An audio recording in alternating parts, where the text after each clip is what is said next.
Chapitre 3 Fin de la propriété. Le communisme, c'est la fin de la propriété. La chose est connue et suscite bien des inquiétudes. Certaines sont tout à fait justifiées. Les possesseurs de grands domaines, de nombreuses et riches résidences, seront obligés de réduire leur train de vie. Les fortunes industrielles et commerciales disparaîtront. Ceux qui seront expropriés, même si aujourd'hui ils détiennent une grande partie des richesses de la société, forment une caste réduite et bien délimitée. Nous ne nous attaquerons d'ailleurs pas en règle générale aux personnes, nous agirons en fonction de la nature des biens. Nous prendrons les châteaux et laisserons les chaumières qu'ils appartiennent aux pauvres ou aux riches. Les inquiétudes qui se sont glissées dans des cervelles prolétariennes et surtout paysannes ne sont pas justifiées. Le communisme, ce n'est pas de prendre à l'opprimé le peu qui lui reste. Qu'est-ce que la propriété ? La question n'est pas si simple à résoudre. Témoin la polémique qui a opposé Marx à Proudhon. Ce dernier avait posé que, entre guillemets, la propriété c'est le vol. Proudhon saisit bien que l'origine de la propriété n'est pas naturelle. Elle est le produit d'une société où les rapports de force, la violence et l'appropriation de l'effort d'autrui règnent. Seulement, si l'on dit que la propriété c'est le vol, alors que le vol ne se définit que par rapport à la propriété, on tourne en rond. Le problème s'est encore obscurci lorsque l'on est passé de la propriété à l'abolition de la propriété. Faut-il abolir toute propriété qu'elle concerne les moyens de production ou les biens personnels ? Faut-il agir de façon sélective ? S'agit-il de remplacer la propriété privée par la propriété collective ou étatique ? S'agit-il d'en finir radicalement avec toute propriété et à quoi cela pourra-t-il ressembler ? Le communisme choisit une dernière proposition. Il ne s'agit pas d'un transfert des titres de propriété, mais bien de la disparition de la propriété tout court. Dans la société révolutionnaire, on ne pourra, entre guillemets, user et abuser d'un bien pour la raison que l'on en est propriétaire. Cette règle ne connaîtra pas d'exception. Un bâtiment, une épingle, un terrain n'appartiendra plus à personne ou si l'on veut, appartiendra à tout le monde. L'idée même de la propriété sera vite considérée comme une absurdité. Est-ce alors que tout sera également à tous ? Est-ce que le premier venu pourra me déloger, me dévêtir, m'enlever le pain de la bouche, puisque je ne serai plus propriétaire ni de ma maison, ni de mon vêtement, ni de ma nourriture ? Certainement pas. La sécurité matérielle et affective de chacun se trouvera au contraire renforcée. Simplement, ce ne sera pas le droit de propriété qui sera invoqué comme protection, mais directement l'intérêt de la personne en cause. Chacun devra pouvoir se nourrir à sa faim et à sa convenance, être abrité et habillé. Chacun devra pouvoir être tranquille. Certains idéologues ne veulent voir dans la propriété que le prolongement humain du territoire animal. Ainsi, la propriété n'est plus le fait d'une époque donnée, ni même d'une espèce particulière, mais de toute une branche zoologique. Pourtant, on n'a jamais vu un renard ou un ours louer un territoire dont il est propriétaire, ou habiter un terrier dont il ne serait que le simple locataire. C'est pourtant chose fréquente dans notre société. C'est justement la propriété qui permet de dissocier l'usage et la possession. Qu'un bien ne soit plus propriété ne donne pas d'indication sur l'usage que l'on en fait. Mais précisément, l'usage est ramené à l'usage. Une bicyclette servira à se déplacer et non plus seulement à ce que M. Dupont, son légitime propriétaire, se déplace. Savoir si pour des raisons sentimentales ou affectives, les êtres humains ou certains êtres humains ont besoin d'un territoire fixe et d'objets auxquels ils puissent s'attacher n'est pas de l'ordre de la propriété. Que les hygiénistes se rassurent, nous ne proposons pas de mettre en commun les brosses à dents. Opposer individualisme et collectivisme, l'usage personnel et social pour essayer d'en faire l'objet d'un, entre guillemets, choix de société, c'est bien de la crétinerie bourgeoise. De ce point de vue, il faudrait absolument prendre parti pour le chemin de fer contre le véhicule individuel. Les communistes seraient pour l'orgie collective et les bourgeois pour la masturbation. Nous nous fichons de ce genre de débat Il ne peut être réglé qu'en fonction de circonstances pratiques. En tout cas, ce n'est pas nous qui entassons et dépersonnalisons. Dans la situation présente, le droit de propriété constitue une garantie face à la destruction de la vie personnelle. C'est une garantie bien dérisoire. Il n'empêche pas, dans des immeubles mal insonorisés, le bruit de passer. Il ne peut pas grand-chose face à une expropriation. Le paysan est peut-être propriétaire de sa terre, cela n'a pas empêché les campagnes de se dépeupler. Aujourd'hui, des terrains restent en friche, des maisons sont inhabitées, des richesses de toutes sortes sont laissées de côté, tout cela serait bien nécessaire. Malheureusement, les propriétaires ne veulent pas, ou pire, ne peuvent pas les utiliser ou les céder. La notion de propriété recouvre une réalité, c'est pourtant aussi une mystification. On peut être propriétaire sans pouvoir contrôler véritablement. Le mensonge est double. Il est social et économique. Il porte aussi sur les rapports entre les hommes et la nature. Le droit de propriété est nécessaire au capitalisme. L'échange impose que les choses soient nettes. Il faut savoir, lorsque l'on est en affaires, qui dispose véritablement de la marchandise et qui n'en dispose pas. La coutume locale peut régler la question de savoir comment s'arranger et user des choses. Dès que ces choses acquièrent une indépendance par rapport aux hommes et peuvent passer de main en main, la coutume ne suffit plus. Il n'en reste que des lambeaux dans les campagnes. Droit de passage, d'adduction d'eau, de glanage. La marchandise et le capital ont besoin d'un ensemble de règles valables indépendamment du caractère particulier de la situation. Au Moyen Âge, la propriété de la terre au sens moderne n'existait pas. Sur un domaine donné s'exerçaient les droits des serfs, du seigneur, de son suzerain de l'Église. Jusqu'au XIXe siècle, un certain nombre de règles continuent de limiter le pouvoir du possédant qui ne peut jouir que de la première coupe d'une prairie, n'a pas le droit de l'enclore, doit permettre le glanage et la vaine pâture. Dans le monde de l'égalité bourgeoise, tout le monde est un libre propriétaire. Le paysan l'est de son champ, le patron de son usine, l'ouvrier de sa force de travail. Il n'y a pas de vol. Pourtant, l'un s'enrichit et accumule sans commune mesure avec ce que devra lui permettre son propre travail. La propriété cache les rapports d'exploitation. Si le paysan devenu entre guillemets exploitant agricole possède la parcelle qu'il cultive, il n'en est pas moins soumis à des prix dont la formation lui échappe. Travaillant sans cesse, il n'arrive pourtant pas à s'enrichir. La propriété n'explique pas la puissance de l'entreprise capitaliste. L'entreprise est propriétaire du capital fixe, bâtiments, machines. Cela ne rend pas compte de l'importance des richesses qui lui passent entre doigts et qui constituent son chiffre d'affaires. L'interpénétration de l'économie oblige à limiter le droit de propriété. En effet, ce que l'on fait chez soi risque d'avoir des conséquences fâcheuses chez le voisin. On ne peut impunément se débarrasser de ses déchets dans une rivière pour la seule raison que l'on est propriétaire d'une partie de la berge. Le caractère absolu du droit de propriété, il est entre guillemets inviolable et sacré, suivant la Déclaration des droits de l'homme, ne compte pas avec la force et les caprices de la nature. Le plus acharné des propriétaires sera impuissant si un volcan vient à éclore chez lui. Il pourra appeler les gendarmes à l'aide, cela ne fera pas décamper l'intrus. C'est une règle générale que les objets et les phénomènes naturels ne nous obéissent pas au doigt et à l'œil. Comme le remarque Nino Cochise, petit-fils du grand Cochise, les hommes blancs passent leur existence à se disputer la terre. Pourtant, ce ne sont pas les hommes qui peuvent posséder la terre, mais au contraire la terre qui possède et nourrit les hommes. Elle finit par les enterrer tous un jour ou l'autre. La question agraire. La question agraire se rattache étroitement à la solution du problème de la propriété. C'est une question vitale pour la Révolution. Dans le passé, les insurrections ouvrières ont été combattues par des armées de paysans. Le contraire s'est d'ailleurs aussi passé comme au Mexique. Le petit paysan a toujours été facilement mobilisé par la contre-révolution au nom de la défense de son droit sacré de propriétaire.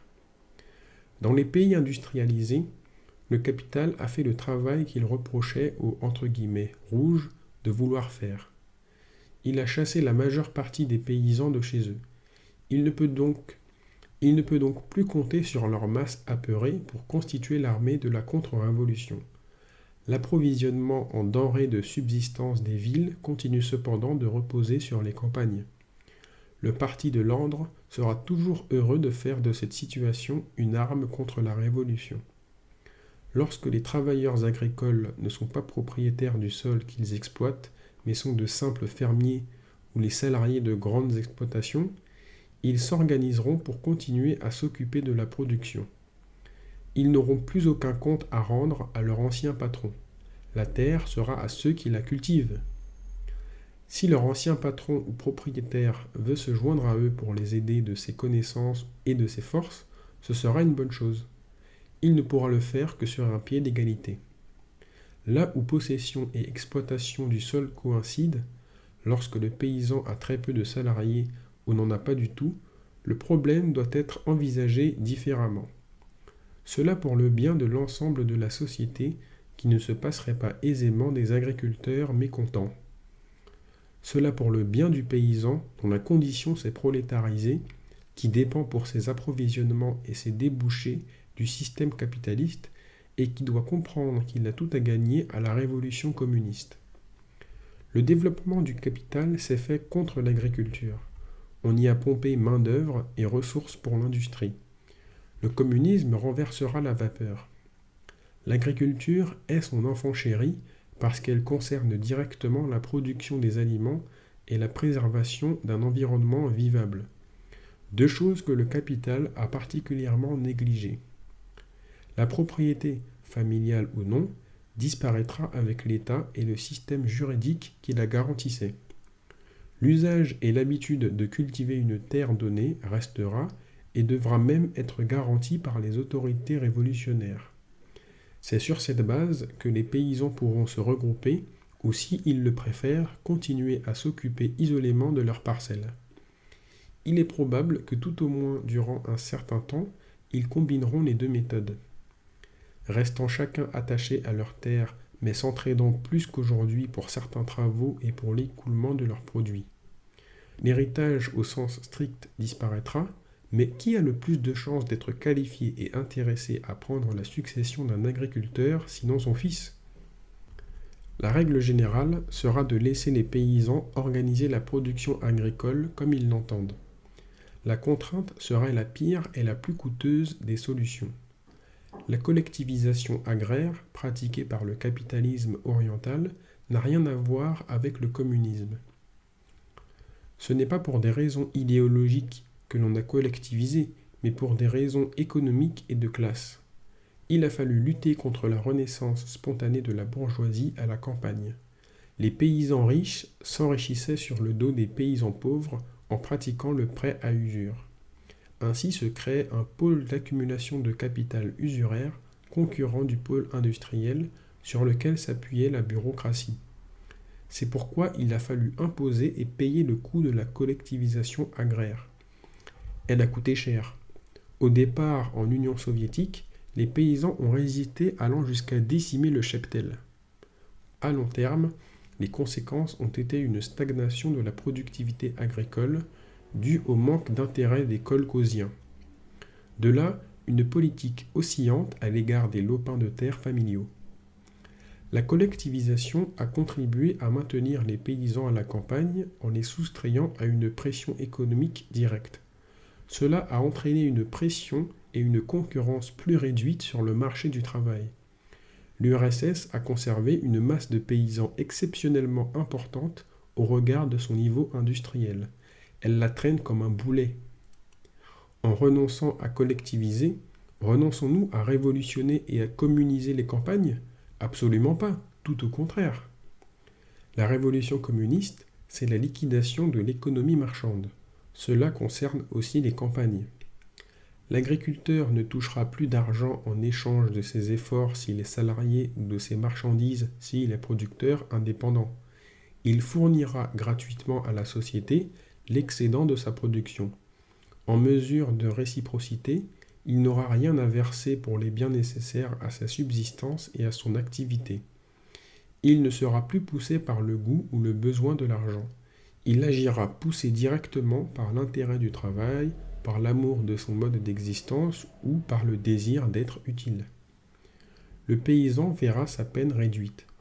Il pourra faire appel pour l'aider à une main-d'œuvre extérieure. Cela sera rendu possible par la fermeture de tout un tas d'entreprises plus ou moins parasitaires et une réduction de la main-d'œuvre de l'industrie et du secteur tertiaire. Il sera possible d'arrêter provisoirement certaines productions à l'époque des grands travaux agricoles pour libérer des bras. Cela n'est pas imaginable aujourd'hui. Ce n'est pas simplement la production, mais aussi la distribution qui sera transformée. Le chemin qui mène de l'agriculteur au consommateur sera réduit autant que possible. Le transport des produits pourra s'effectuer directement de tel champ agricole à telle ville et être pris en main par les intéressés eux-mêmes. Lorsqu'on voit la différence qui existe entre le prix à la production et le prix que paye le consommateur, on comprend l'intérêt d'une telle simplification. Les paysans conduiront seuls ou avec de l'aide les travaux de culture et d'élevage. Ils ne le feront pas indépendamment du reste de la société. Nous ne leur promettons pas la liberté absolue. L'agriculture dépend aujourd'hui et continuera à dépendre d'autres secteurs qu'elle-même. En amont, elle a ses fournisseurs d'engrais et de matériel agricole. Son indépendance est donc restreinte obligatoirement de ce côté-là. Par ailleurs, elle occupe une place trop importante pour que tous ceux qui en dépendent renoncent à y jeter des coups d'œil. Pour prendre un cas extrême, si des agriculteurs laissent à l'abandon terres et bétail, n'ayant plus besoin de gagner de l'argent, il serait naïf de penser que d'autres auront le sentiment de se laisser mourir de faim. Dans une telle situation, il serait possible, en mesure de réciprocité, de couper les vivres aux paresseux. Les agriculteurs doivent pouvoir conserver leurs terres et y vivre de façon agréable. Mais on ne peut pas les laisser devenir des parasites et surtout accaparer des biens que d'autres pourraient utiliser à leur place. Le dépassement de la scission entre la ville et la campagne est au programme de la Révolution. Cela ne pourra se faire que très progressivement, car la séparation est inscrite dans la pierre et le béton. On ne peut pas d'un coup de baguette magique transporter des gratte-ciel ou des forêts. Des mesures dans ce sens pourront cependant être mises en œuvre rapidement. Ainsi, le déplacement provisoire ou définitif de populations urbaines vers les campagnes, où l'on pourra installer des petits centres industriels en complément et si possible une relation avec les activités agricoles. Beaucoup de gens qui n'ont quitté la campagne qu'à contre-cœur ou qui n'aiment pas la ville seront heureux d'y retourner. Les jardins individuels et collectifs se multiplieront et égayeront les banlieues et même les centres urbains. À cet effet, l'on pourra dépaver des chaussées devenues inutiles par la réduction de la circulation automobile.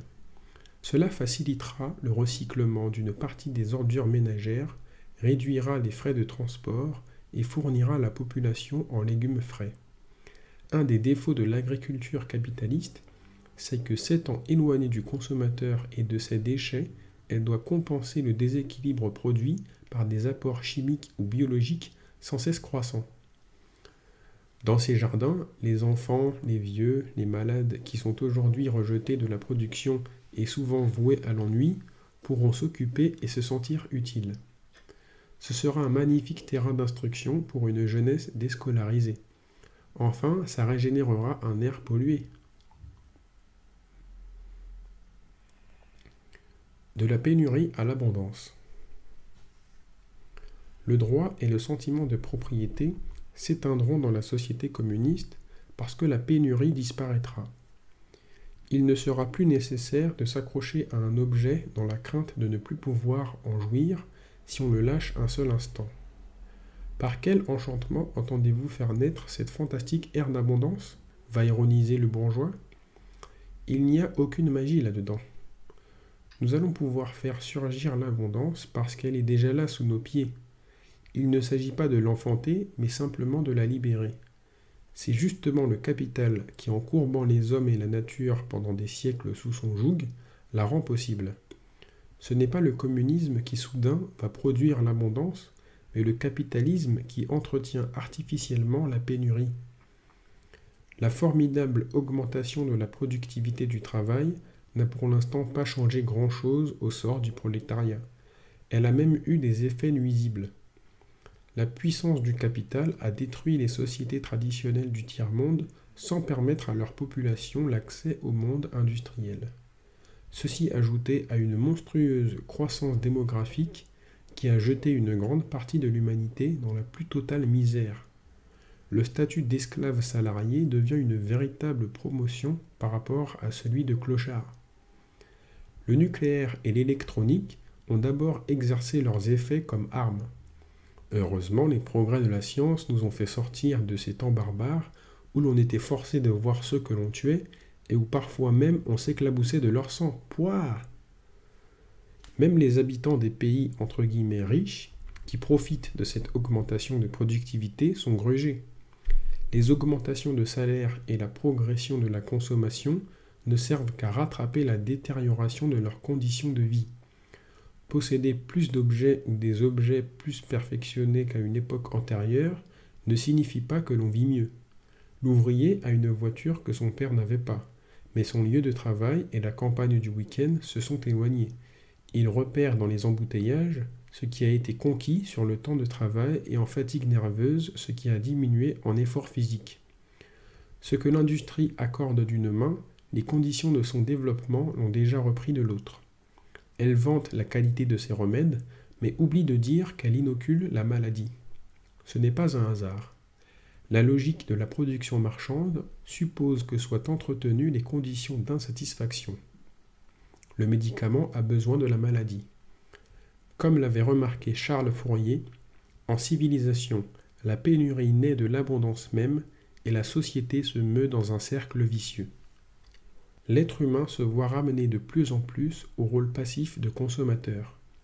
Son état de mort-vivant s'anime de la vie artificielle des marchandises. Sa misère devient le reflet multicolore du bonheur exposé à toutes les vitrines et offert au meilleur prix. Dans la société communiste, les biens seront libres et gratuits. L'organisation sociale sera débarrassée dans ses fondements de la monnaie. Comment empêcher que les richesses ne soient accaparées par certains au détriment des autres ? Après un moment d'euphorie où l'on se servira sur les réserves existantes, notre société ne risque-t-elle pas de glisser vers le gâchis et l'inégalité avant de sombrer dans le désordre et la terreur ? Ces inquiétudes ne sont pas simplement celles d'une poignée de privilégiés directement intéressés au maintien du système. Elles expriment aussi le point de vue d'opprimés qui sont ficolés dans la peur qu'un bouleversement social n'aggrave leur situation. Dans la tempête, les gros ne seront-ils pas mieux armés pour s'en tirer que les petits ? Dans la société communiste développée, les forces productives seront suffisantes pour répondre aux besoins. Le désir frénétique et névrotique de consommer et d'accaparer disparaîtra. Il sera absurde de vouloir accumuler. Il n'y aura plus d'argent à empocher et de salariés à embaucher. Pourquoi accumuler des boîtes de haricots ou des dentiers dont on n'aura pas l'usage ? À ce stade, si une forme de contrainte subsiste, elle ne sera pas dans la distribution des produits, mais dans leur nature même, dans l'obligation qu'imposent des valeurs d'usage spécifiques. Il y aura forcément des possibilités qui seront choisies et d'autres qui seront rejetées au niveau de la fabrication. Lorsque la société révolutionnaire sortira des flancs du vieux monde, la situation sera différente.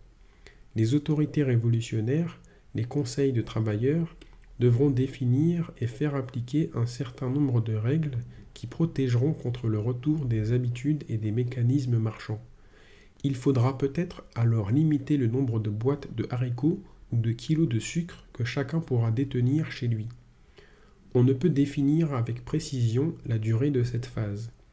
Elle variera suivant la plus ou moins grande pauvreté des régions. Elle dépendra de la puissance et de la résolution du parti révolutionnaire. Une guerre provoquée par le parti du capital qui entraînerait des dégâts dans la production et les transports ne pourrait que prolonger cette phase de transition. Si l'on ne se basait que sur la période nécessaire à la reconversion communiste des forces productives, elle pourra être fort brève. Que l'on voit la vitesse avec laquelle l'économie américaine a pu se transformer en économie de guerre lors de la Deuxième Guerre mondiale. Avec le communisme, le caractère de l'ensemble de la production et la nature des objets produits subit une transformation radicale. La disparition de la valeur d'échange se répercute sur la valeur d'usage. Transformation des produits. Les marchandises proposées sur le marché forment un ensemble extrêmement hiérarchisé. Il n'y a pas une ou quelques marchandises pour un besoin donné. Il y en a une multitude de mêmes marques ou de marques concurrentes. Il s'agit bien sûr de satisfaire le public et de répondre à la variété de ses besoins. Le client doit avoir le choix. En fait, il n'a que le choix que lui permettent ses moyens financiers et sa fonction sociale. De nombreuses marchandises répondent à un même besoin, mais se distinguent par la qualité et par le privé. C'est le cas par exemple des casseroles. Différents produits peuvent correspondre à des usages différents. Seulement, ces usages différents ne sont pas à la portée des mêmes individus. Ce ne sont pas les mêmes qui vont régler leurs affaires en avion supersonique et en bicyclette. Cette hiérarchisation et différenciation des marchandises est le reflet de la concurrence des groupes et de l'extrême inégalité des salaires et des conditions d'existence dans le monde capitaliste. Elle imprime sa marque sur le développement industriel. Les besoins des riches jouent un rôle de guide. Des biens comme l'automobile perdent une grande partie de leur qualité d'usage quand ils cessent d'être le privilège d'une minorité pour devenir la propriété de tout le monde. Le communisme ne se propose pas d'habiller tous les individus du même uniforme et de les nourrir du même brouet, mais il en finira avec cette néfaste diversification et hiérarchisation des produits. Les biens nouveaux et encore peu nombreux seront utilisés d'abord collectivement ou bien par les premiers venus. Dans le domaine de l'habillement, l'on peut imaginer que d'une part on produira un nombre réduit mais suffisant pour couvrir toutes les tailles et tous les usages habituels de vêtements de qualité. Ils seront produits massivement et de la façon la plus automatique possible. À côté, on pourra ouvrir des ateliers où machines et tissus seront à la disposition de ceux qui voudront fabriquer pour eux-mêmes ou pour leurs amis des vêtements différents. La fameuse liberté du consommateur ne trouve pas ses seules limites dans le nombre de ses écus. On peut payer cher et être floué sur la qualité. Quand on n'a pas beaucoup d'argent, on est pratiquement sûr de se voir refiler de la camelote. Tromperie et marchandises vont de pair. Il n'y a pas loin du commerçant au filou. Il importe que l'avantage soit apparent et il importe peu qu'il ne soit qu'apparent.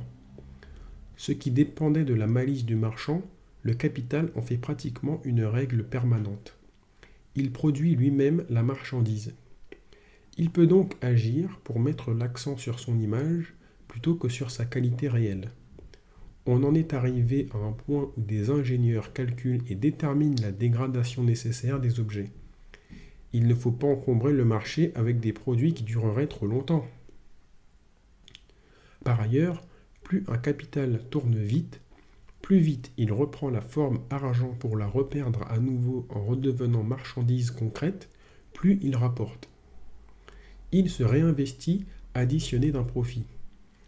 Cette tendance du capital l'entraîne à condamner les réserves improductives. Tout doit circuler vite. Même ces investissements en bâtiments et en machines doivent être amortis le plus vite possible. Ils représentent de l'argent immobilisé. Le capitaliste sacrifie les possibilités de la technique sur l'autel de la finance. Il investit à court terme plutôt qu'à long terme. On rogne sur la qualité et on élève le coût des produits parce que l'on a rogné sur les investissements en moyens de production. On préfère un renouvellement rapide et un changement superficiel des gammes de produits à des modifications technologiques en profondeur de l'appareil productif. Le progrès technique se réalise. L'histoire du capitalisme en témoigne, mais il le fait à travers des soubresauts économiques et un gâchis énorme. Lorsque les produits de l'activité humaine ne prendront plus la forme de capital, il n'y aura pas de raison de ne pas constituer des réserves. Elles assureront notre sécurité et assoupliront les impératifs de la production et des transports en jouant le rôle de tampon. À moins d'être imposée par la nature même des produits, la nécessité de se presser sans cesse disparaîtra. Il sera possible de faire des projets à long terme et de rassembler les forces pour des investissements importants et de longue durée. La technique sera orientée de façon à permettre la fabrication d'objets durables. Aujourd'hui, les frais de circulation des marchandises sont devenus de plus en plus importants et souvent l'emportent sur les frais de production proprement dits. Par frais de circulation, il ne faut pas entendre simplement le coût du transport, mais aussi celui de l'emballage, du marketing, de la publicité. Une grande partie de ces frais ne dépend pas de la nature ou du lieu d'utilisation du produit. Elle est promotion de la marchandise en tant que marchandise. Elle disparaîtra. Même pour les frais de transport proprement dits, de sérieuses économies seront possibles. La séparation de plus en plus accentuée entre les lieux de production et de consommation n'est pas étrangère à la nature capitaliste du système. L'acheminement des denrées sera simplifié. La multiplicité des entreprises et des intermédiaires disparaîtra. Les frais qui tiennent à la nécessité de contrôler et de surveiller ce qui peut être volé, tout ce qui s'attache au paiement n'aura plus de raison d'être. Dans ce monde nouveau, l'homme n'aura pas sans cesse à payer et à rendre des comptes pour se nourrir, se déplacer, s'amuser. Il en perdra vite l'habitude. De là naîtra le sentiment d'être véritablement libre. Il se sentira partout chez lui. N'étant pas sans cesse contrôlé, il ne sera pas tenté d'abuser. Pourquoi chercher à mentir ou à faire des réserves cachées quand l'on est sûr de pouvoir se rassasier? Peu à peu, le sentiment de propriété disparaîtra. Rétrospectivement, il apparaîtra quelque peu bizarre et mesquin. Pourquoi s'accrocher à un objet ou à une personne quand c'est l'univers entier qui est à vous? L'homme nouveau se rapprochera de son ancêtre chasseur-collecteur qui faisait confiance à une nature fournissant gratuitement et souvent abondamment de quoi vivre, qui ne se souciait pas d'un lendemain sur lequel de toute façon il n'avait pas prise. L'homme de demain aura pour nature le monde qu'il aura façonné, l'abondance naîtra de ses propres mains. Il sera sûr de lui car il aura confiance en sa force et connaîtra ses limites. Il sera insouciant parce qu'il saura que demain lui appartient. La mort, elle existe, mais il ne convient pas de pleurer sur ce qui relève de la nécessité. Ce qui importe, c'est de pouvoir savourer l'instant.